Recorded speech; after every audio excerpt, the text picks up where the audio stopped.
The Iron by Henry Rollins. I believe that the definition of definition is reinvention. To not be like your parents, to not be like your friends, to be yourself. Completely.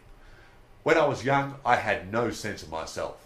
All I was a product of all my fear and humiliation I suffered. Fear of my parents. The humiliation of teachers calling me garbage can and telling me I'd be mowing lawns for a living.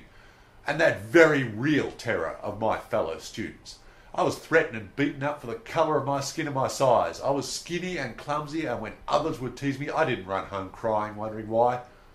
I knew all too well. I was there to be antagonised. In sports, I was laughed at, a spaz. I was pretty good at boxing, but only because the rage that filled my every waking moment made me wild and unpredictable. I fought with some strange fury. The other boys thought I was crazy, and I hated myself all the time. As stupid as it seems now, I wanted to talk like them, dress like them, carried myself with the ease of knowing I wasn't going to get pounded in the hallway between classes. Years passed and I learned to keep it all inside. I only talked to a few boys in my grade, other losers. Some of them are to this day the greatest people I have ever known. Hang out with a guy who's had his head flushed down a toilet a few times, treat him with a little respect, and you'll find a faithful friend forever. But even with friends, school sucked. Teachers gave me a hard time. I didn't think much of them either. Then came Mr. Peppermint, my advisor. He was a powerfully built Vietnam veteran, and he was scary. No one ever talked out of turn in his class. Once, one kid did, and Mr. P lifted him off the ground and pinned him to the blackboard. Mr. P could see that I was in real bad shape, and then one Friday in October, he asked me if I'd ever worked out with weights. I told him no. He told me that I was going to take some of the money I'd saved and buy a £100 set of weight at Sears. As I left his office, I started to think of the things I'd say to him on Monday when he asked me about the weights that I was not going to buy. Still, it made me feel special. My father never really got that close to caring. On Saturday, I bought the weights, but I couldn't even drag them to my mum's car. An attendant laughed at me as he put them on a dolly. Monday came and I was called into Mr. P's office after school. He said that he was going to show me how to work out. He was going to put me on a program and start hitting me in the solar plexus in the hallway when I wasn't looking. And when I could take that punch, we'd know that we were getting somewhere. And at no time was I to look at myself in the mirror or tell anyone at school what I was doing. In the gym, he showed me 10 basic exercises. I paid more attention than I'd ever done in any of my classes. I didn't want to blow it. I went home that night and started right in. Weeks passed, and every once in a while Mr. P would give me a shot and drop me in the hallway, sending my books flying. The other students didn't know what to think. More weeks passed and I was steadily adding new weights to the bar. I could sense the power inside my body growing. I could feel it. Right before Christmas break, I was walking to class, and from out of nowhere Mr. Peppermint appeared and gave me a shot in the chest. I laughed and kept on going. He said I could look at myself now.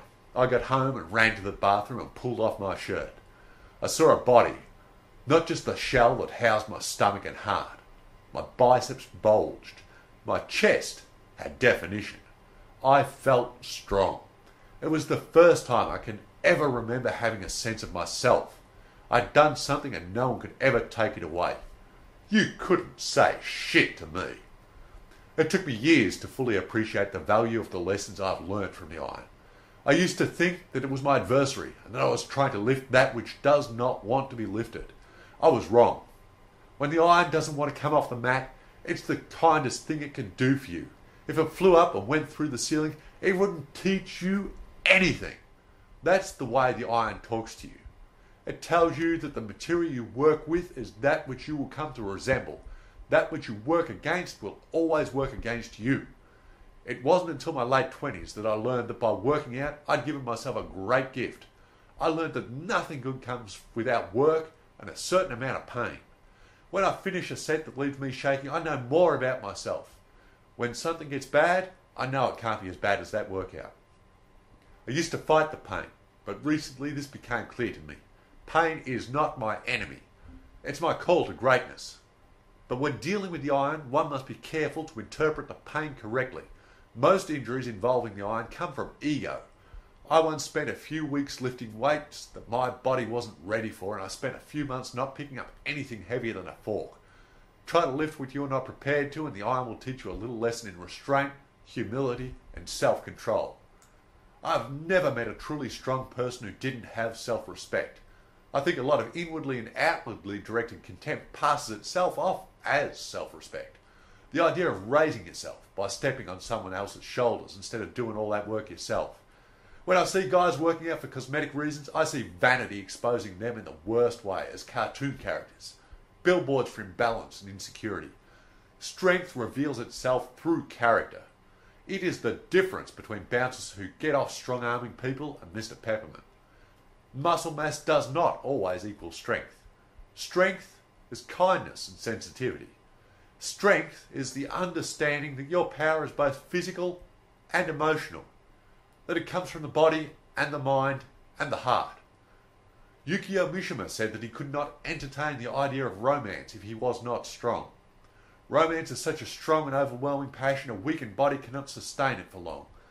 I have some of my most romantic thoughts when I am with the iron. Once I was in love with a woman. I thought about her the most when the pain from the workout was racing through my body. Everything in me wanted her. So much so that sex was only a fraction of my total desire.